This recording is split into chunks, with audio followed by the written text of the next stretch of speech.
Hello, I'm the Nostalgia Critic. I remember it so you don't have to. And welcome to another edition of Old vs. New.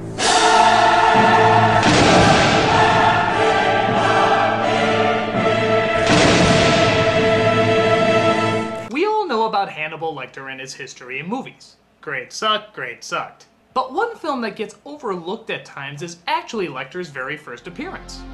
This is the 1986 Michael Mann film Manhunter. And holy shit, that's not Hannibal Lecter! I thought he was a British guy with his hair slicked back. Not a British guy with his hair slicked back. Okay, there's some similarities. But that's just one of the many differences between two films based on the Thomas Harris novel, Manhunter and Red Dragon. Both are very different, but both are actually very good, too. They have their own unique style, their own way of telling a story, and their own way of showing what their characters are going through. But as always, which one holds up the strongest? Which one comes together the best? Which one toughens the nipples with delight? Well, we're gonna find out today. This is Old vs. New, Manhunter vs. Red Dragon.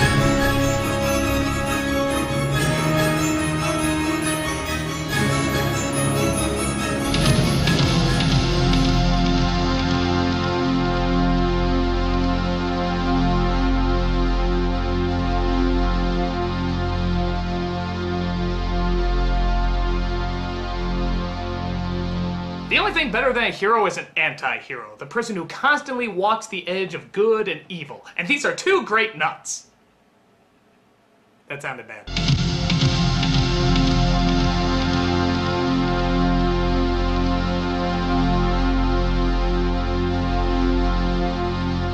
In the role of Will Graham, we got William Petersen in Manhunter and Edward Norton in Red Dragon. Both know how to keep your attention and how to up the intensity. They both do great work. But in terms of who's better, that's a tough argument. Let's look at Norton. Norton is a very no-nonsense kind of cop. He's straightforward, hardworking, and doesn't take any bullshit. Even from one of cinema's most famous killers. I may keep them and I might consider it. No. Do you dream much, Will? Goodbye, Dr. Lecter. You haven't threatened to take away my books yet. He has a gift for sensing what a sick mind is thinking, which he sees much more as a curse rather than a blessing. But where in Red Dragon, he's a healthy guy with a dark edge, Petersen portrays him more as a sick mind that just barely made it over to the good side. And even then, is constantly tightroping it. He doesn't seem like a well person, and deep inside he knows he could just as easily become one of those psychos he's brought in. Now don't get me wrong, they address this in Red Dragon too, but Norton still seems relatively in control. There's never a sense that he could just snap at any second. Take for example when he's trying to get into the criminal's mind. With Norton, it's very much along the lines of having an epiphany. You took your gloves off, you touched her with your bare hand, and then you wiped her down. But when the gloves were off, did you open her eyes? With Petersen, you get the feeling he's literally diving into the killer's psyche. Almost like he's sickly enjoying it. You took off your gloves to touch her, didn't you?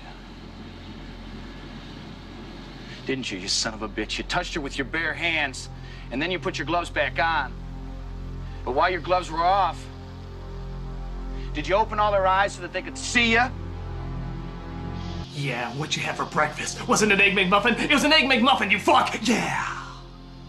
Because of this, Petersen comes across as more tortured and therefore more complex. You could see him very easily going off the deep end at any moment. Norton seems to have one foot firmly in the real world, so when Lecter makes the comparison that they're similar, it sort of sounds like your typical villain speech. Don't you understand, Will? You caught me because we are very much alike. Without our imaginations, we'd be like all those other poor dullards. In Manhunter, he literally starts freaking out, just like an unstable mind would. So it makes more sense that something like this would really get to him. Do you know how you caught me, Will? Goodbye, Dr. Lecter. You can leave messages for me at the number on You the know file. how you caught me?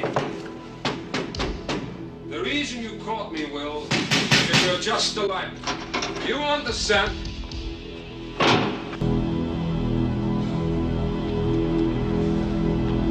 As much as I love Norton in this film, and he does give a solid performance, Petersen just had more of a sick, twisted mind that was more interesting to watch. Norton, you're great, but point goes to Petersen. You dirty little beast.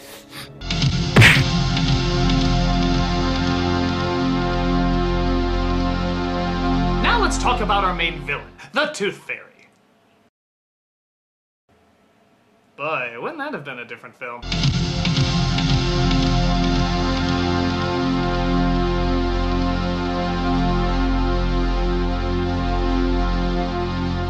Princess Dollarhide, aka the Tooth Fairy, is portrayed by Ralph Fiennes and Tom Noonan. Again, this is a very hard choice as both turned in very strong performances. Fiennes is certainly the more tragic of the two. Much more is given about his backstory, and you find yourself feeling more and more sorry for him.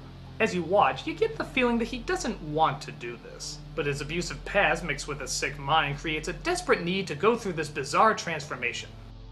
I wish I could have trusted you. I wanted to trust you. You felt so good. You see more his interaction with people, how he works, how often he's in constant battle with himself. It's a great performance as well as a great character. Noonan's portrayal is a bit different. The tragedy is there, but it's more hinted at. He's left more in the shadow, which makes him come across as much more creepy as well as more unpredictable. You are privy to a great becoming and you recognize nothing. You're an ant in the afterbirth. It is your nature to do one thing correctly. Tremble. Most of his scenes don't even have music. It just lets the suspense and mystery of his actions fill the fear of the scenario. So in this case, we once again have two totally different interpretations. And it all depends on what you find stronger, the killer you have more compassion for, or the killer you're scared to death of. As much as I love both of them, I again have to go with Manhunter. Because the less you know about what's going on in his brain, the more unpredictable and therefore frightening he is. But he still has that level of depth that is needed as well. And you do see the pain he's going through, it's just not explained through words. It's explained through visuals and music, and in a film, that plays pretty strong. Tough call, but I have to side with Manhunter again. It's just another example of less is more. Point goes to the old. And you recognize nothing.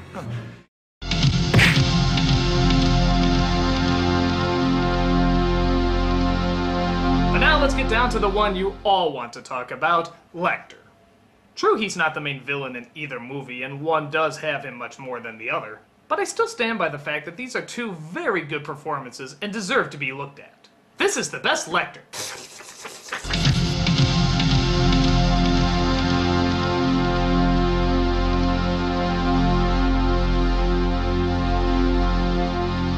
Now, a lot of you might be thinking this is a no-brainer.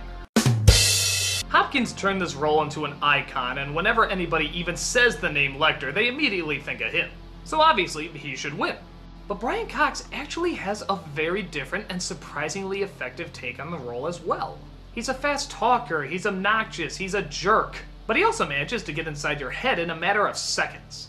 Thought you might be curious to see if you're smarter than the person I'm looking for. Then by implication, you think you're smarter than me since you caught me. I know that I'm not smarter than you. Then how did you catch me? You had disadvantages. What disadvantages? You're insane. Hopkins is slower and more calculating. Then by implication, you think you're smarter than I am, since it was you who caught me. No, I know I'm not smarter than you. Then how did you catch me? You had disadvantages. What disadvantages? You're insane. But there's also something even more frightening about a guy who just has you pegged the minute you walk in, and uses that almost immediately to start manipulating you. You came here to look at me, to get the old scent back again, didn't you? I want your opinion. I don't have one right now. Well, when you have one, I'd like to hear it. When you get more files, I'd like to see them too. You can call me when I have to call my lawyer. They bring me a telephone. Would you like to leave me your home phone number? Hopkins could be evil, but you never really got mad at him. This guy you just want to smack in the face half the time. But it wasn't the act that got you down, was it? Didn't you really feel so bad because killing him felt so good? And why shouldn't it feel good? What an asshole. In the book, he's used about as much as he is in Manhunter, but in Red Dragon, they upped his role because of his popularity. We mustn't judge too harshly, Will. It was his first time. Have you never felt a sudden rush of panic? Yeah, that's the fear we talked about.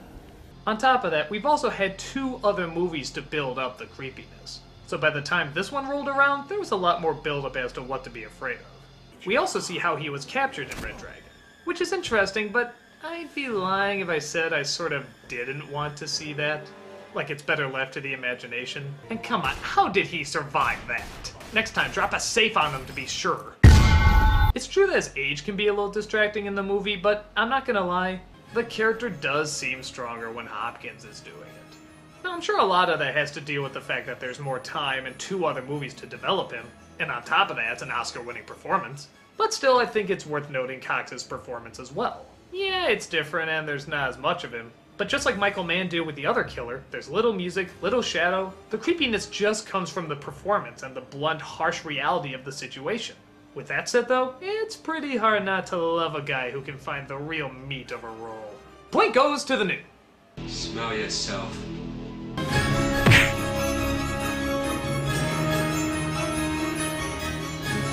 Thomas Harris's books are always filled with colorful characters, and these characters are just as colorful. Best supporting cast.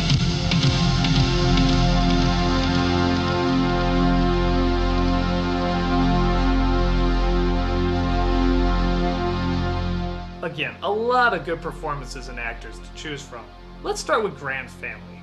In Manhunter, the wife is played by Kim Grest, and the son is played by David Simon.